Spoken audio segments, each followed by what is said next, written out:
On est à Saint-Jacques. Tu as eu une grosse rencontre le lundi dernier. Tu veux nous en parler un peu? Ben oui, parce que c'est important. C'est important pour tous les citoyens qui empruntent la 158. On avait une rencontre avec la direction territoriale du MTQ. Ils nous avaient présenté au mois de septembre un rapport préliminaire d'une étude qui avait été commandée à la firme CIMA sur la façon de sécuriser la 158. À ce moment-là, ce rapport-là, ils nous avaient demandé de le commenter, puis de donner nos impressions, nos commentaires, ce qu'on privilégiait, ce qu'on aimait moins, ce qu'on a fait. Ils ont comptabilisé tout ça, et puis ils nous sont revenus avec des pistes de solutions définitives qui sont très encourageantes. Présentement, là, il y avait dans cette étude-là 3 points névralgiques, 3 intersections névralgiques qui avaient été identifiées. Tout d'abord, la 341 à Saint-Jacques. Deuxièmement, la 343 à Saint-Paul. Et finalement, l'autre bout de de la portion de la route, là, le croisement de la 158 de la 125. Okay, ouais. Ça, c'était les 3 points où il y avait le plus d'accidents. Il y avait aussi un autre point, c'était la lumière à Grapterie. Okay, ouais. Là, pour entrer dans Grapterie, quelqu'un qui vient de l'ouest doit couper la voie. Donc, il y a eu beaucoup d'accidents à ce coin-là aussi. Ça, c'était le 4e point. Le 5e point, c'était vraiment les espaces de dépassement.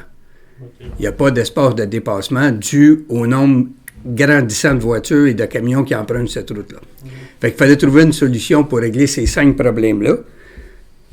Ici, à Saint-Jacques, on est chanceux, c'est déjà commencé. D'ici la fin de l'été, ça va être chose faite avec le carrefour gératoire. On va créer de la fluidité, on va enlever une lumière et on va sécuriser l'intersection. Le 2e point où c'était le plus problématique, c'était à Saint-Paul. Et il y avait un consensus des maires de ce coin-là de faire un pont d'étagement.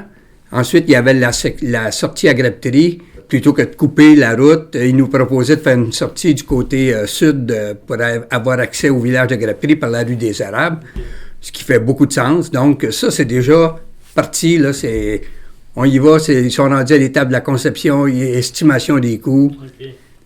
Ici, à Saint-Jacques, ça va être fait avant fin de l'été. Ça va être mis en branle. Après ça, il restait la question des dépassements. Pour pouvoir dépasser, il faut permettre des voies de dépassement. Et puis nous, on suggérait, puis je pense que c'est ce que le MTQ va opter aussi, pour une route à 4 voies de Grapterie jusqu'à Saint-Esprit. Okay. Pourquoi de Grapterie jusqu'à Saint-Esprit? Parce que de Grapterie jusqu'à Saint-Paul, on a les fameux 2 ponts là, des 2 rivières, Waro et Rouge. Et puis, vous savez, des ponts, là, c'est très coûteux, des études biologiques. Fait qu'on s'est dit, gars, il y a 24 km à sécuriser. Si on peut sécuriser au moins 20 sur 24, ça serait déjà pas mal ça de fait. Après ça, on verra. Et puis, faut aussi dire qu'il y a, d'entrée de jeu, le MTQ nous avait dit qu'une autoroute, il n'y en était pas question. Les études démontrent aussi qu'une route à 4 voies, c'est presque aussi sécuritaire qu'une autoroute et c'est 3 fois moins cher. Le plus gros problème, outre les coûts, c'était, nous ici, là, on est dans un milieu agricole, il y a plein d'agriculteurs qui empruntent la 158 là, pour aller d'un champ à l'autre. Ça crée un problème, une autoroute aussi, là. Il faut penser à ça, c'est l'économie du coin, ça, là, l'agriculture, là, puis c'est important. Une route à 4 voies avec un centre fermé, ça n'empêche pas. Une batteuse sur une autoroute, tu n'as pas le droit, mais sur une route à 4 voies, tu as le droit. Fait qu'on trouvait que ça avait beaucoup plus de sens, c'était beaucoup moins onéreux. Par contre, on ne pourra pas tout faire d'une shot, parce que, paraît que c'est pas mal plus facile de débloquer 5 fois 40 millions que de débloquer 1 fois 200 millions. Fait que si on veut que ça se fasse, puis que d'ici 12-15 ans, tout ce secteur-là soit sécurisé, il faut le faire par segment. De toute façon, au chemin Saint-Jacques et à la petite ligne à Saint-Alexis, on cherche une solution parce qu'on trouvait que ça n'avait pas de bon sens de couper le centre.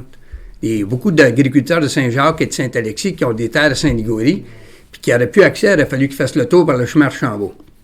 On trouvait, puis il ne faut pas oublier aussi que, comme à la petite ligne, c'est le même problème, et en plus, il y a les VTT puis les motoneiges, c'est quand même un apport économique très important pour Saint-Esprit, Saint-Jacques, Saint-Alexis. Il y a des commerces le long de la 158, le long de cette route de skidoo-là, puis de VTT-là. On trouvait que c'était important de sauvegarder ça, puis on va se donner 6 mois, 1 an pour trouver la meilleure solution pour ces 2 intersections-là.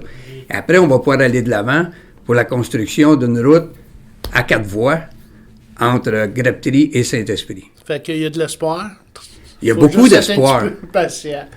Ben oui, un peu plus patient. Mais d'un autre côté, on se dit que, vaut mieux le faire par étapes que ça se fasse jamais. Oui, tout à fait. Parce que vaut mieux avoir ça d'ici 12 ans tout complété que de jamais voir la réalisation. Si on attend de tout attacher puis que les sommes faramineuses soient débloquées, ça va faire comme la 30.